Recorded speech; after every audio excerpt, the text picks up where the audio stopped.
Bonsoir à tous, bienvenue sur Monaco Info, ravi de vous accompagner pour votre journal. Voici les titres qui seront développés ce soir.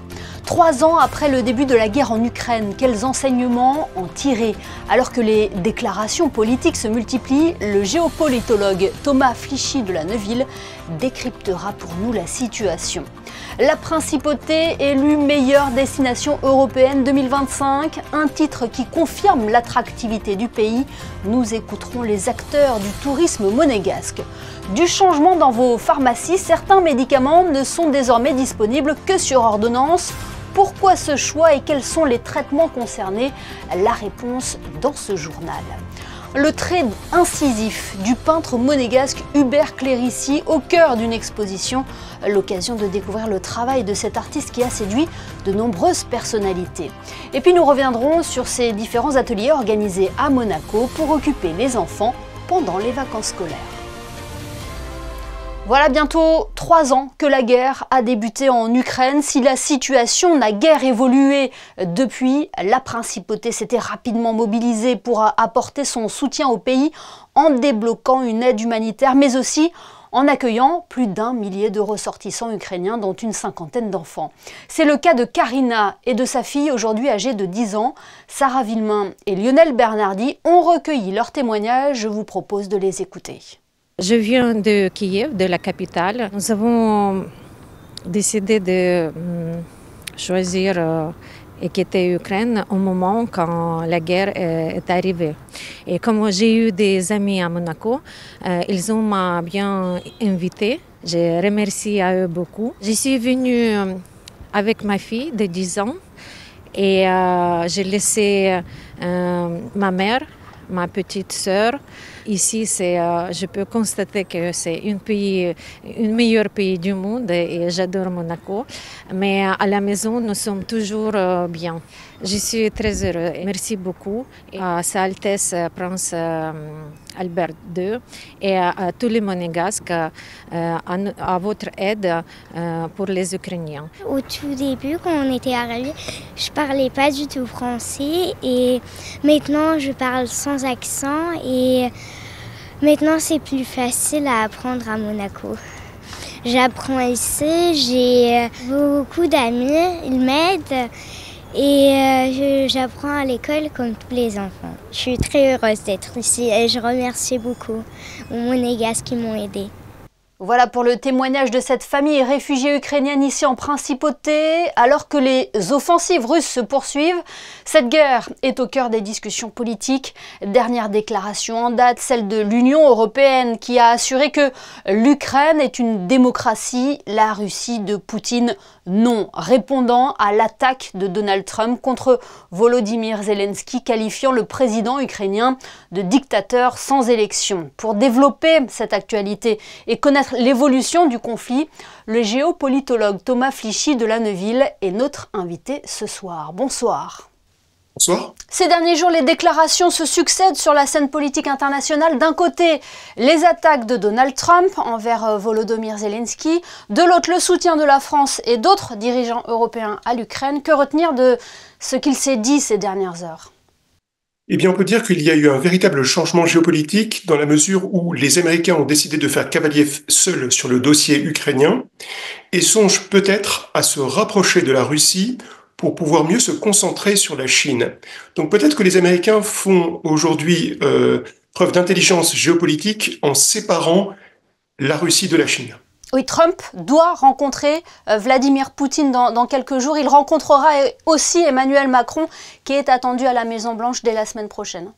Effectivement, il y a déjà eu des rencontres diplomatiques entre les deux équipes, mais derrière le dossier ukrainien, qui ne sera pas forcément réglé dans les mois ou dans les années à venir, il y a toutes les relations entre les États-Unis et les Russes qui sont en jeu et qui se sont traduites notamment par déjà des échanges d'espions entre les deux pays. Volodymyr Zelensky a rencontré aujourd'hui l'envoyé spécial des États-Unis.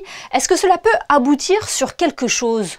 Difficile pour Zelensky de négocier quelque chose avec les États-Unis puisque l'équipe a changé et qu'il est en position de fragilité d'abord sur le plan militaire, mais aussi sur le plan politique puisque le terme de son mandat est échu. Voilà bientôt 3 ans donc que cette guerre a éclaté. Où en est-on dans ce conflit et quelles sont les principales leçons à en tirer? Ce conflit évolue lentement. On pourrait le comparer à la guerre de 14 avec des drones. Donc c'est un conflit qui s'est démodernisé et sur le front, il y a des avancées assez lentes des Russes qui grignotent le territoire ukrainien et qui sont emparés d'une partie de l'est de l'Ukraine, mais ça avance très lentement parce que finalement, les troupes russes et ukrainiennes fonctionnent un petit peu de la même façon, avec beaucoup de résilience, de résistance. Oui, c'est un conflit qui s'est enlisé. 20% du territoire ukrainien est sous occupation russe actuellement. Absolument, et puis ce pourcentage évolue positivement pour la Russie avec le temps qui passe. Et aujourd'hui, les Russes étant en position de force, ils souhaitent naturellement profiter de leur avantage, car il serait difficile pour eux de consentir à un tel sacrifice d'hommes une seconde fois. Mais si on dresse un bilan, est-ce que c'est un échec pour Vladimir Poutine qui n'a pas réussi à gagner cette guerre rapidement? On peut dire que le conflit d'Ukraine est une arène. C'est une arène où on a deux gladiateurs, le gladiateur russe et le gladiateur américain, qui se combattent par personne interposée, et l'ensemble du monde regarde l'issue du combat. L'enjeu est absolument considérable, d'abord pour les marchés de l'armement, car on va savoir qui a la supériorité, celui qui l'emporte est celui qui a la supériorité technologique. Donc il y a un enjeu en matière de vente d'armement. Il y a un enjeu en matière énergétique, naturellement, et aussi un enjeu en matière monétaire, puisque des pays, le tiers de la planète qui est neutre aujourd'hui, qui parle avec les deux côtés, veut savoir de quel côté va pencher l'axe du monde dans les années à venir. Mais l'issue du conflit peut être proche? Ça peut prendre plusieurs années, car les Russes ont pour objectif militaire de prendre Odessa, de couper les Ukrainiens de la mer et de réduire le nord de l'Ukraine à un État croupion qui serait partagé par la Pologne et l'Union européenne ou les États-Unis. Donc il est possible qu'actuellement, les États-Unis et les Russes, qui sont deux forces, tentent un partage de l'Ukraine, de ses ressources et de son territoire. C'est en tout cas les négociations qui sont en jeu aujourd'hui. Et le retour de Donald Trump à la Maison-Blanche peut changer la donne? Bien sûr, Trump est sur une posture beaucoup plus isolationniste que Joe Biden. Donc il souhaite faire cesser les interventions militaires des États-Unis dans le monde. Il veut aussi se concentrer sur la Chine qu'il considère comme son principal adversaire géoéconomique. Et donc pour ce faire, il a intérêt à conclure la paix avec la Russie pour concentrer ses forces sur la Chine. Et la position de l'Europe peut être déterminante? La position de l'Europe compte peu car l'Europe n'a pas défini ses intérêts géopolitiques propres, qui ne sont pas ceux de la Russie, qui ne sont pas ceux des États-Unis non plus. Et n'ayant pas fixé quels sont ses intérêts géopolitiques, il est très difficile pour l'Europe de s'entendre sur une stratégie commune. Et donc c'est en amont qu'il faudrait réfléchir aux priorités géopolitiques de l'Europe. C'est la raison pour laquelle l'Europe divisée va peser de façon insignifiante dans l'issue du conflit. Eh bien, merci beaucoup Thomas Flichy de La Neuville pour évoquer avec nous ce 3e anniversaire de ce conflit qui oppose la Russie à l'Ukraine. Merci à vous. Si. Dans un tout autre domaine, Monaco élu meilleure destination européenne 2025. Ce titre a été attribué par l'European Best Destination, un organisme de promotion touristique de référence. La principauté devient la première destination francophone à obtenir cette distinction depuis Bordeaux en 2015. Le reportage de Sarah Villemain et Camille Caloni. Monaco représente dans le monde entier le luxe et l'élégance. Élu meilleure destination d'Europe pour l'année 2025, ce titre prestigieux vient récompenser des années d'efforts pour faire rayonner la principauté. Il y a plusieurs raisons. C'est bien évidemment tous les efforts qui sont faits par la direction du tourisme pour développer la notoriété de la destination auprès du plus grand nombre, en particulier sur les marchés les plus importants pour la destination. C'est aussi beaucoup d'investissements de la part de nos partenaires pour embellir leurs établissements, créer des nouveaux concepts. C'est aussi une reconnaissance pour les valeurs d'un tourisme toujours plus responsable et d'un tourisme qui prône l'excellence partout pour l'ensemble des touristes, aussi bien ceux qui logent dans les hôtels que ceux qui visitent la principauté. Parmi les acteurs majeurs du tourisme monégasque, la Société des Bains de Mer joue un rôle important. Propriétaire de plusieurs hôtels, restaurants et casinos, elle offre une image prestigieuse de la principauté. C'est une belle victoire collective, c'est une victoire d'équipe. C'est la victoire du gouvernement princier, de la direction du tourisme, mais de tous les acteurs aussi, bien sûr, de l'hôtellerie, de la restauration, mais de la culture, des musées. C'est aussi la propreté, la sécurité de Monaco. Donc voilà, c'est vraiment une victoire de toute l'équipe, de toutes celles et tous ceux qui travaillent au quotidien pour animer la principauté et offrir à nos visiteurs une expérience exceptionnelle et unique, reconnue donc aujourd'hui par 6 millions de gens qui ont voté. Nous avons beaucoup fait depuis 2 ans. Nous avons rénové des établissements comme le Café de Paris. Nous avons rouvert le New Moods. Nous avons créé le restaurant Amazonico. Récemment, le restaurant Marlot. Nous avons lancé la rénovation de l'hôtel Hermitage, du Monte Carlo Bay. Nous avons fait aussi, j'y tenais beaucoup, depuis 2 ans, d'énormes efforts pour faire de la place du Casino un lieu magique de féerie de Noël. Et cela est reconnu, puisque des millions de vues donc, en attestent. Et nous avons, par exemple, reçu 23 000 personnes, donc 50% de plus que l'année précédente pour le 31 décembre. Cette distinction a un impact direct sur le secteur hôtelier. Monaco, connu pour son service d'excellence et son offre haut de gamme, voit chaque année sa fréquentation touristique progresser. Au niveau de la fréquentation d'établissements, nous avons noté effectivement une augmentation de fréquentation de la part de certains marchés sources, notamment les marchés d'Amérique du Nord qui sont bien plus présents, mais également d'Amérique du Sud. Nous allons poursuivre nos efforts déjà engagés afin de maintenir cette première place et effectivement d'avoir une satisfaction toujours plus importante de nos clients de façon à ce que ces clients satisfaits parlent à d'autres clients qui eux-mêmes viendront découvrir notre belle destination. En décrochant ce titre, Monaco confirme son excellence et son attractivité. Un succès grâce à l'engagement de ses acteurs touristiques qui ont un défi clair, continuer à innover pour rester à la tête du classement dans les années à venir. Vous l'avez peut-être constaté, certains médicaments ne sont plus vendus librement en pharmacie depuis quelques mois. Il faut par exemple présenter une ordonnance pour se procurer les traitements anti-rhume possédant de la pseudoéphédrine.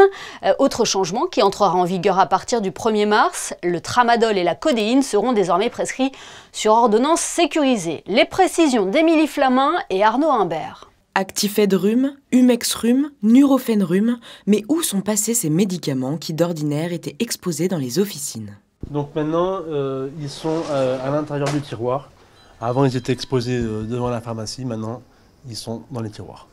Désormais, ils ne sont délivrés que sur ordonnance. En cause, la pseudoéphédrine, la molécule décongestionnante pour le nez. On s'est aperçu qu'il y avait beaucoup d'effets indésirables graves qui sont très peu fréquents, mais très graves, comme des troubles neurologiques et des AVC. Depuis cette nouvelle règle, les pharmaciens se sont rendus compte que ces médicaments étaient très peu prescrits, notamment parce qu'il existe des alternatives avec moins de risques d'effets secondaires. On reste avec les règles hygiéno-diététiques de base, se laver le nez et prendre un peu de vitamines. Et on a aussi des plantes, on a des solutions à base de phytothérapie, et à base de plantes et de huile essentielle, oligothérapie, qui fonctionnent très bien pour soulager les symptômes du rhume. Autre changement, à partir du 1er mars, les médicaments contenant du tramadol ou de la codéine seront délivrés avec une ordonnance sécurisée. On s'est aperçu qu'il y avait trop de mésusages et trop de fraude concernant ces médicaments-là qui sont assez dangereux, ces médicaments qui peuvent vite, qui sont très addictifs et qui peuvent vite faire des dérives. La durée de prescription de ces médicaments va également être réduite à 3 mois au lieu des 6 mois ou 1 an actuels. Un mot à présent sur cette nouvelle exposition qui présente les œuvres d'un peintre monégasque. Hubert Clérici, Espace ciselé, est à découvrir à partir d'aujourd'hui à la salle du quai Antoine Ier. Elle permet de mettre en lumière le travail de l'artiste à travers ses toiles réalisées entre les années 50 et 90. Émilie Flamin et Sylvain Péroumal vous font découvrir cette exposition. Héritage familial, autorité de son père architecte, émancipation artistique, autant de thèmes qui caractérisent les 55 œuvres d'Hubert Clérici dans cette exposition. L'objectif de cette exposition, c'était vraiment de faire ressurgir le lien à l'architecture dans le travail de Hubert Clérici, notamment au niveau de son héritage paternel, parce que son père, Étienne Clérici, était lui-même architecte et aquarelliste. Et le parcours d'Hubert Clérici, ça a été aussi un parcours d'émancipation par rapport à une certaine rigueur paternelle liée à l'architecture qui lui a été imposée. Et donc dans son rapport à la ligne noire, au trait, fait ressurgir en fait dans son travail une certaine dialectique entre l'ordre et la liberté et le lâcher-prise. Une exposition créée par plusieurs scénographes, mais aussi par les enfants du peintre, dont Nadia, sa fille, a la direction artistique. Un héritage familial important pour les enfants d'Hubert Clérici. Aujourd'hui, je trouve ça remarquable. Les scénographes font un travail remarquable qui traduit bien le concept qu'avait mon père de la peinture, le graphisme, la ligne de fuite, la perspective. Il est obsédé par ça. Donc on le retrouve très bien dans les tableaux qui sont exposés, que ce soit dans les voitures, dans les trains, dans les goélettes, dans les bateaux, etc. Voilà. Dans les années 50, mon père était influencé sans doute par des peintres mutriaux comme Raoul Dufy. Donc vous avez du figuratif légèrement poétisé. Chez mon grand-père, c'est du figuratif pur. Et petit à petit, mais ça c'est chez tous les peintres, ils cherchent à créer une émotion et le figuratif, plus en plus, il est interprété, si vous voulez. Et heureusement, parce que ça donne après des œuvres tout à fait personnelles et qui le caractérisent, qu'on retrouve ici d'ailleurs. Une exposition à retrouver jusqu'au 12 mars. Dans le reste de l'actualité, l'association des Amis de l'Orchestre Philharmonique de Monte-Carlo a organisé aujourd'hui une conférence intitulée « L'orchestre et la gloire des ballets russes à Monaco ». L'opportunité d'explorer cette belle et riche histoire culturelle. Prochain rendez-vous le 3 avril pour un événement autour des grands disques de l'Orchestre de Monaco. Tintin, Astérix, Gaston Lagaffe ont fait les heures de gloire de la bande dessinée. Elle connaît encore aujourd'hui un succès fou. En 2023, 75 millions d'exemplaires de BD ont été vendus en France. Ce format séduit petits et grands, si bien qu'à Monaco, un atelier autour du 9e art a été organisé dernièrement. Le reportage de Sarah Nkari et Jean-Alexandre Dordet. Si tu vois que ça fait une tache, tu arrêtes. Et de toute façon, on va le mettre en couleur après. Feutres, crayons de bois et règles en main, les petits participants du jour sont concentrés. Il faut dire qu'ils ont un défi de taille, s'attaquer au 9e art en réalisant une planche de bande dessinée. Pour y arriver, ils peuvent compter sur les précieux conseils de Didier Brachetti, ancien professeur de dessin. L'idée, c'était de partir d'un scénario, donc comment construire avec des éléments narratifs une petite histoire, peu importe laquelle. Même si on n'a pas trop de compétences en dessin, d'utiliser les codes de la bande dessinée, des vignettes, des bulles, du cadrage, et d'essayer de produire quelque chose. Il y a beaucoup d'enthousiasme.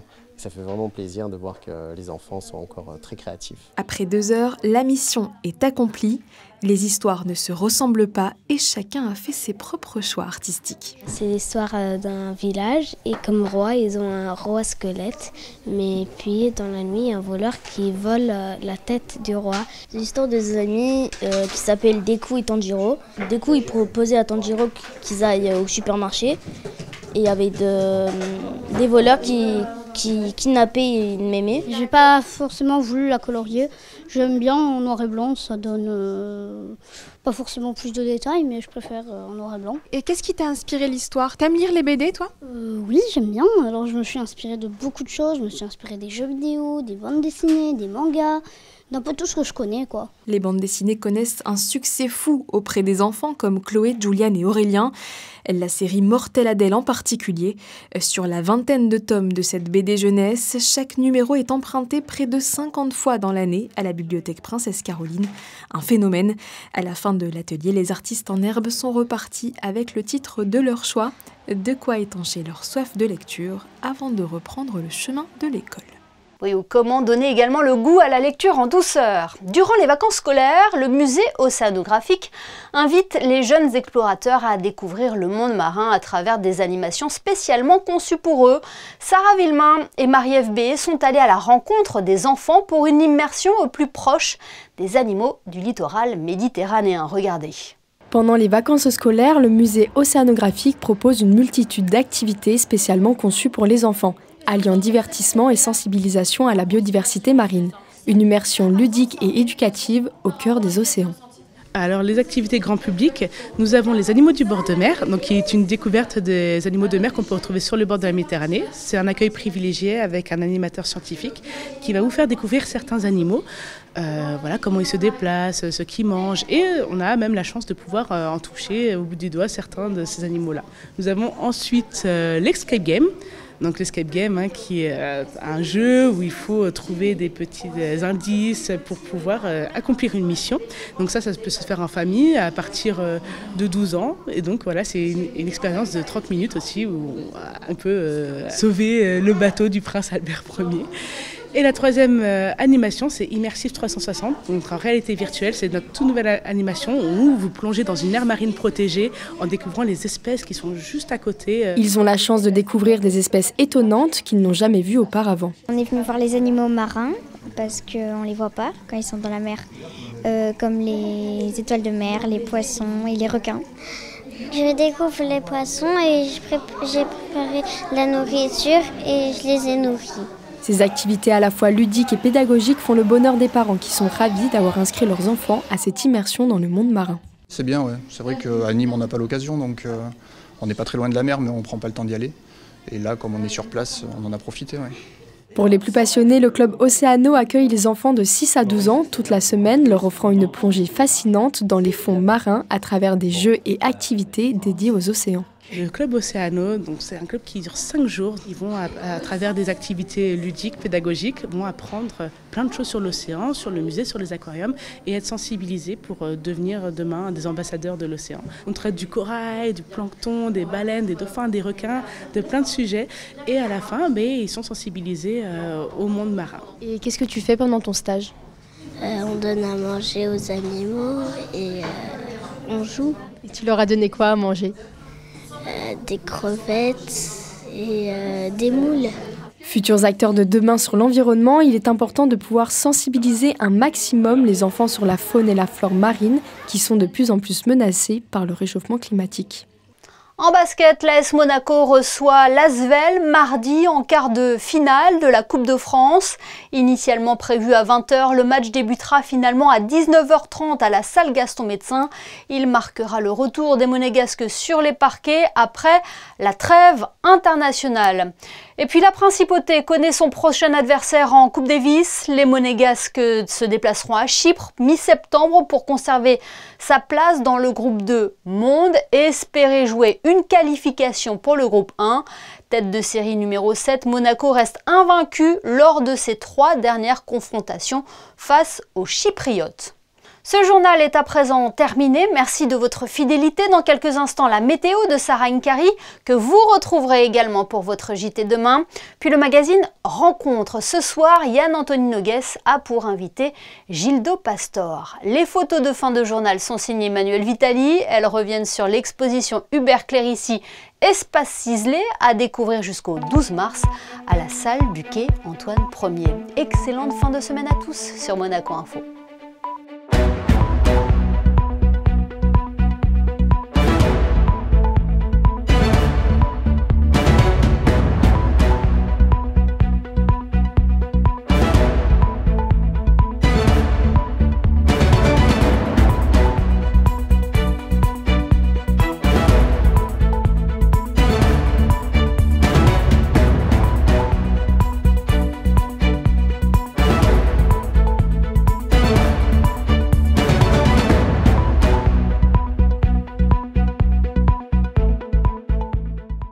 Retrouvez la météo avec Suisse Courtage, votre partenaire de confiance en assurance à Monaco. Protection sur mesure pour particuliers et professionnels.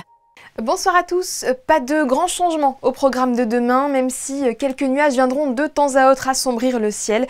Les températures, elles, seront stationnaires. Le thermomètre affichera 7 degrés le matin et 13 l'après-midi. Attention au vent en deuxième partie de journée. Et puis, ce vendredi 21 février, nous fêterons les Damiens. Ce sera également la journée internationale de la langue maternelle. L'objectif pour les Nations Unies est de sensibiliser à la préservation des langues qui risquent de disparaître face à la mondialisation. Bonne soirée et à demain. C'était la météo avec Suisse Courtage, votre partenaire de confiance en assurance à Monaco. Protection sur mesure pour particuliers et professionnels.